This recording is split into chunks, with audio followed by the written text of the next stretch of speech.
I just also say that there were some incredible conversations, so that's a very hard act to follow. So thank you, Tara, and thank you, Elise. So I might just get you. Oh, sorry.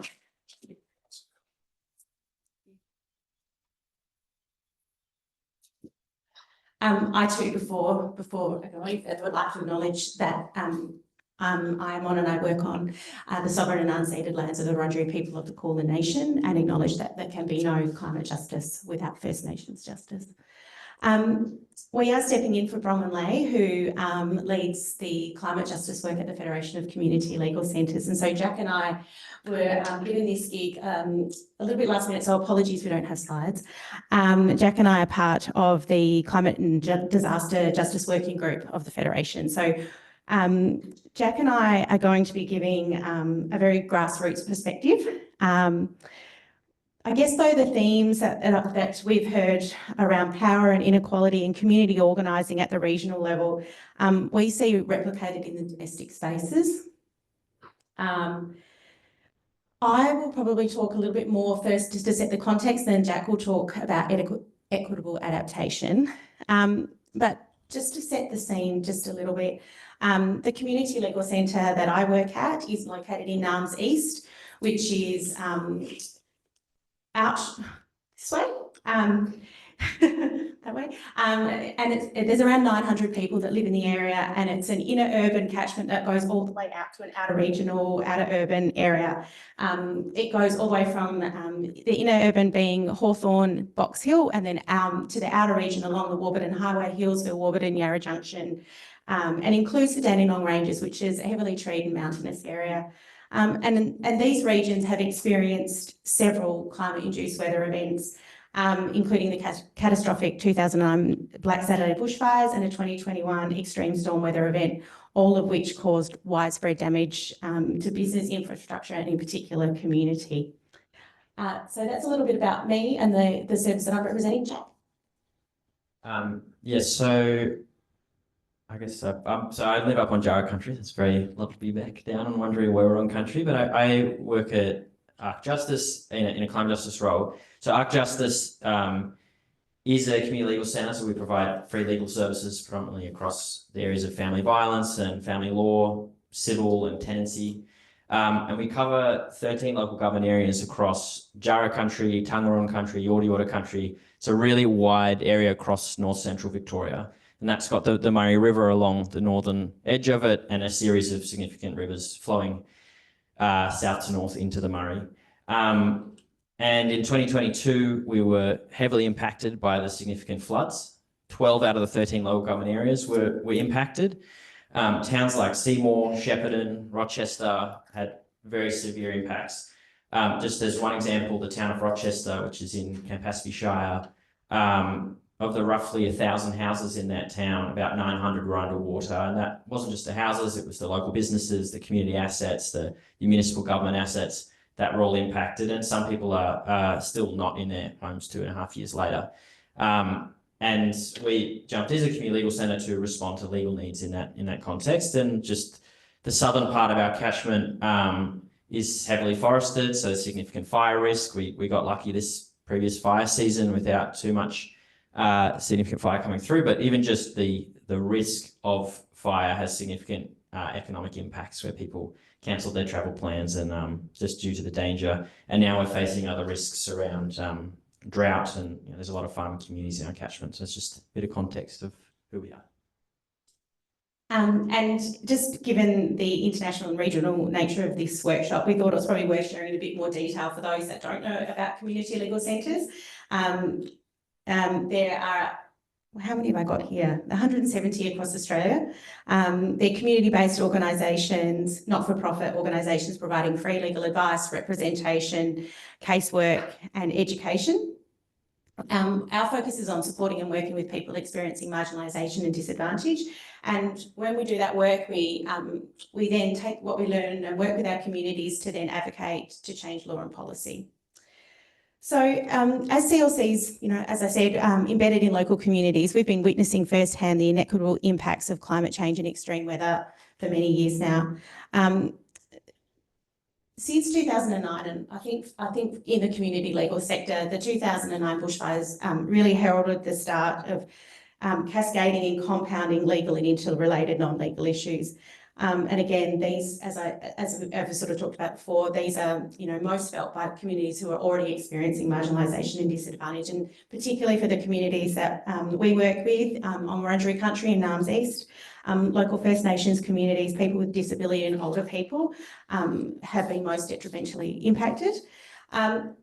We feel like we're seeing the results of a lack of government action and leadership on climate change and mitigation and adaptation. And so that's the reason for the circumstances we find ourselves in.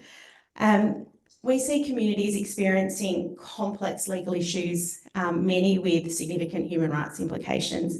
And they're legal issues that you wouldn't necessarily think, but some, of course, are quite obvious. So just by way of, I'll just run through a few, Jack. So the number one problem, or amongst the many that we're dealing right at the moment, is insurance and consumer law related issues. So when consumer goods and properties become uninsurable, or insurers are increasingly making things unaffordable or just refusing to insure at all. Tenancy problems arising from disputes around heating and cooling and habitability, particularly during heat or flooding. Challenges with reparation works, which again can be insurance driven. Employment law problems resulting from climate impacts such as unworkable conditions and workplace injuries due to excessive heat and flooding. Family violence, which spikes during disasters and post-extreme weather events. Mental health law related concerns, which are often exacerbated during crisis. Discrimination in relation to recovery and response and procedures. And social security, access to emergency relief payments and support. These, alongside of planning, property, and a multitude of other cascading and compounding legal issues, to name just a few. And the thing about these legal issues is that there's some that happen post the event, but most of them have a very long tail and emerge many months after the extreme weather event, where we see community lawyers having an important role to play. And I think I feel like it's just worthwhile me just giving a couple of examples, Jack. At time, yeah. So as I said before, insurance continues to be a huge problem. People no longer able to afford home insurance or being deemed uninsurable. That has lots of ramifications, as you can imagine, but obviously people are then in breach of their mortgage contract. Secondly, there is some bigger challenges where people are now telling us that they want to stay and defend their homes because they haven't got insurance, and obviously that has huge implications for safety, not only for the people but for the emergency responders. So yeah, there's huge challenges there. So as you can see, and by those examples, there's lots of legal issues, lots of need. And so community legal centres have really started to centre climate and disaster justice work, and it's a key part of what we're doing because we hold trusted relationships with those local communities. And so climate and disaster justice from the community legal centre perspective is about promoting just solutions to the challenges posed by climate change, recognising that social justice depends on ecological justice for all. The sector, as I've just mentioned, not only provides disaster justice, post-disaster legal service, but we're working with communities across all the phases of adaptation, prevention, preparation, response and recovery, focusing on legal preparedness and resilience, building work through education and awareness raising and cross-sector partnerships, which we'll discuss in a little bit. So with all of that context set, and within the overarching theme of the workshop of climate reparations in Australia, we've been thinking about what just solutions might look like here in Victoria. And while this issue, clearly has international and broader regional dimensions, we're observing this at the grassroots in communities across regional Victoria every day. And then the inequity and the concerns of inequity go well beyond just the legal issues that we're responding to those broader justice ones. So that leaves us on the ground grappling with broad, complex questions. Who should be held accountable to these communities? Who will pay to support them to adapt? Who will pay and help to move, in some cases, whole entire urban fringe and regional communities? And further, how do we ensure that adaptation efforts are equitable, moving beyond responding to legal needs and centering justice in solutions to ensure that existing inequities are not exacerbated?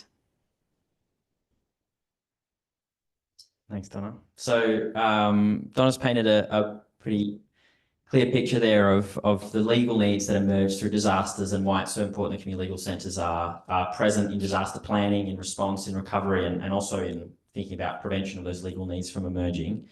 There's another really important role that community legal centres play as place-based organisations that are kind of embedded in these communities across Australia.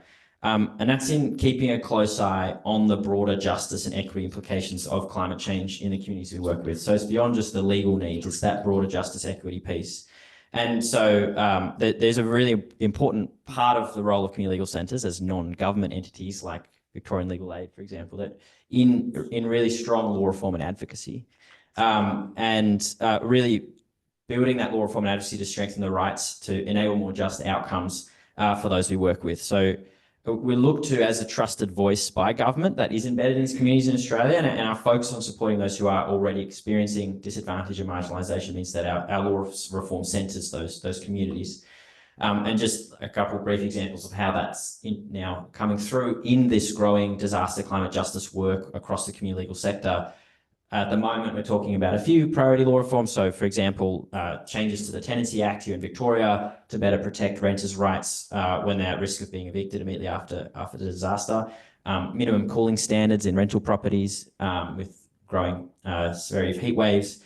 But also some just what we've observed, bring that into our policy advocacy where, for example, after the floods, people were living along the banks of the river in the Shepparton who were unhoused, didn't have formal housing, weren't eligible to get some of the disaster payments initially. So it's just like seeing what's happening on the ground, seeing those injustices and taking them straight to government, saying what's going on here, this is not fair. And a big one that we've been dealing with is just the insurance claims processes. I mean, insurance companies, we've privatised our risk, we've outsourced that to the insurance companies, they're profit maximising corporations, and they are dealing with people at their often most vulnerable state. And it's not surprising then what plays out, and it's shocking. We've had many people tell us that the disaster was really traumatizing, but dealing with insurance companies was actually even worse. So a lot of our work is in that space, and we know that people that have received support have had better outcomes. So it points to how the system is just unjust in itself. But so there's limited accountability of insurance companies and significant implications on people's well-being. So we're pushing for reform in that space. Just to go back to that piece around kind of pushing beyond the kind of straight legal issues, this is where we turn our sights to the broader equitable adaptation focus. And it's obviously a concept very familiar in the Pacific and other places. And a lot of presentations today and yesterday reveal that, but perhaps less so in Australia, particularly in regional and rural communities in Australia, this idea of equitable adaptation. And really that is preparing for and adjusting to the impacts of climate change, but in ways that are prioritising fairness, prioritising justice and inclusivity, and recognising that climate change does exacerbate that existing disadvantage and marginalisation. So I wanted to just jump into one example that we're really observing at the moment around insurance affordability and access to insurance.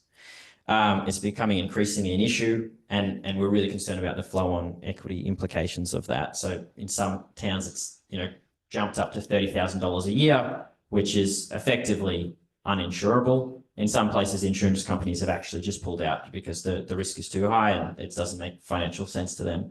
And we see this as a bit of a canary in the coal mine, but also a potential opportunity to engage a broad coalition before the next disaster hits, but it's a significant concern. And when we start to play out the equity concerns around that, of course it impacts households, but also impacts small businesses, community infrastructure, council owned assets, etc. So in Halls Gap, we had fires up in the mountains in the west of the state around that end of December, and the Ballarat Grampians Community Legal Service has seen local businesses lose their fire coverage. The Climate Council put out a report a couple months ago, where it's a continuation of the Uninsurable Nation report that came out a couple years ago in 2022, but updated climate risk data around insurance. And the suburbs of Shepparton and Kyalla are projected to be 92% and 84% uninsurable by 2030. That's 5 years from now. So, these are areas in our catchment. And as Donna mentioned, uninsurability means that banks will not necessarily lend mortgages or won't lend mortgages. So while wealthy households will be able to purchase a home elsewhere, lower income households are effectively trapped in their existing mortgages, unable to sell their property, forced to make mortgage repayments on a loan that exceeds their property value, and they can't really necessarily go anywhere. And for many, their home is their largest investment. You know, they make, that's the largest investment they make in their lives. It's, you know, its value is a significant component of their retirement planning. If you are retired on a pension and suddenly you can't sell your home, or the value of the home decreases significantly, like what are you going to do? What's going to happen in that situation? And that's the people who are lucky enough to have got into the housing market, right?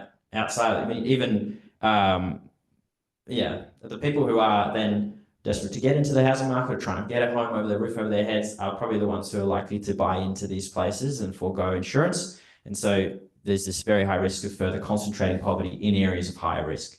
And renters may be impacted, potentially evicted when investment properties are put on the market. Many renters may not be aware that the properties they're living in are uninsured or in very high risk areas. And as long-term residents leave and the demographics of a town change, or a community change, this erodes the existing social fabric, reducing community cohesion and with that, the kind of resilience to future disasters. And there's the broader economic impacts of uninsurability. So, you know, small businesses, local jobs, these leaving town, and community infrastructure at risk, etc. And when the next disaster does strike, it will be near impossible to rebuild without significant investment from government. That includes not just homes, but the community. And this will disproportionately impact regional communities and those already experiencing disadvantage and marginalisation. So it's just a little taste of what we're seeing on the ground and how we're thinking about those equity considerations and those concerns. And essentially, without government intervention in that example, the insurance industry is dictating our adaptation pathways for these communities, for the communities who are more exposed to extreme weather. You know, they've really left it to the market and really left it to individuals to fend for themselves. And that's a very significant concern. So there are interventions. There are adaptation investments that can be made. Some of them are nature-based, some of them are infrastructure-based, some of them are community scale, some individual household scale. With the Victorian government just released an announcement, like a response to the flood inquiry, and they've basically said, we're not doing individual household investments, we're not raising your houses, we're not investing in the kind of home resilience or anything like that. They are investing in flood modelling and potentially some levies and things like that, but they've just, So, but the fact is we're already seeing displacement. People are leaving, people are moving. In Rochester at the moment, there's almost a couple hundred houses on the market that, it's pretty significant. And without really thinking this through, there's no opportunity for planned retreat is not going to happen. You know, it's a last resort. So there's a deep risk of inequity in that if it's not planned, and particularly also just need to acknowledge that particularly for First Nations people who may be forced to lose some of that really important connection to country. And we're starting the conversation with Victorian Aboriginal Legal Service in thinking through how do we make sure that we're engaging the First Nations community in all this. So how we're thinking about or kind of conceptualizing, I guess, climate reparations, to bring it back to the theme here, it's really a focus on how we respond. It's not necessarily like what the interventions are to adapt. It's the how, and it's really about, probably very familiar to all of you, this idea of community-led adaptation and making sure that there's control over decisions that affect the communities themselves, and from there equity flows from that foundation. But that requires resourcing, and so we're part of our advocacy is really calling for funding for those local community-led plans to help people prepare for climate disasters, and that they must be fair, include everyone's voices, and support communities to make necessary changes to stay safe. And this includes supporting communities to come together to understand the drivers of changing local risk and insurance premiums where it's relevant, but changing local risk, identify possible responses, and advocate for financing to implement priority interventions. And I think it is a significant process that communities would have to go through, significant investment. I think Jara's phrase of kind of brain space and energy captures it. Not everyone has that capacity in their day-to-day to be able to invest it. So to do that truly equitably and inclusively is a significant investment that's needed, and a big ask of the communities themselves too. So I think just while these interventions may be at the household scale, there's a responsibility for understanding. The responsibility to understand the risk and develop interventions can't be placed on individuals. So governments have to recognise that it impacts whole communities and respond accordingly. Really, we are asking the question. So I'm not diving into this, but we're just asking the question around where does that obligation lie? Who pays for this? Whether it is the fossil fuel companies or does it come from the taxpayers, etc. But there is an opportunity in this because it is these localized impacts, and thinking about the insurance affordability pieces at Canary, to develop place-based coalitions to drive advocacy for change. This impacts farmers, it impacts small business, it impacts homeowners, pensioners, community services. We also met with Climate Council, the emergency leaders for climate action last week as the community legal sector, but local government, everyone's kind of on the same page here when you bring it down to those community scale impacts. Everyone's driving for that change. Potentially also, if you play it right and you're cautious about it, the insurers, the Insurance Council of Australia put out a federal election platform for $31 billion flood defence fund. They're protecting their bottom line. So they're definitely not thinking about the equity. So our job is to come in and think about how this is done, how decisions are made, not just getting the flood wall in, but really the process, not just the outcome.